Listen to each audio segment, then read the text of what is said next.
имрӯзҳо оиладор дар фикри ҷудо шудана ё муҷаррад дар фикри оиладорӣ, кӯдак дар орзуи калоншавия ё калон дар орзуи давраҳои кӯдакиш. камбағал орзуи сарватмандиро дорад, сарватманд орзуи зиндагии осудара. як шахси оддӣ дар ишқи шӯҳрата ё як шахси машҳур дар фикри зиндагии шахсиву мустақили худ. охи вақте ки ҳеҷ кас ба додаи неъмати худованд қаноатманд нест, ту фикр мекунӣ ки қадри нону намакитра медонанд. мунтазири миннатдории ҳеҷ кас набош.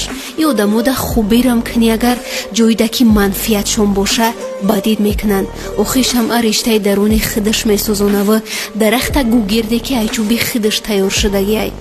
мега он ки аз душман барои ман хабар оварда буд, пеши душман яқинан ғайбатамро карда буд. борҳо рӯи рафиқонам қасам хӯрдам, вале он рафиқе ки заминам зад намак парварда буд. дар зиндагӣ мо фақат захм хӯрдем, не ки захми дигароро духтему халос. мега барои касе ки аз ту мерава ғусса нахар, ӯе ки моли ту боша канорат мемона. ҳеҷ вақт офтоб пеш аз муҳлаташ набаромада буд, ҳама чӣ ба вақту соаташ. не ки моро ҳар чӣ кашт, иам ҳарфи мардам буд.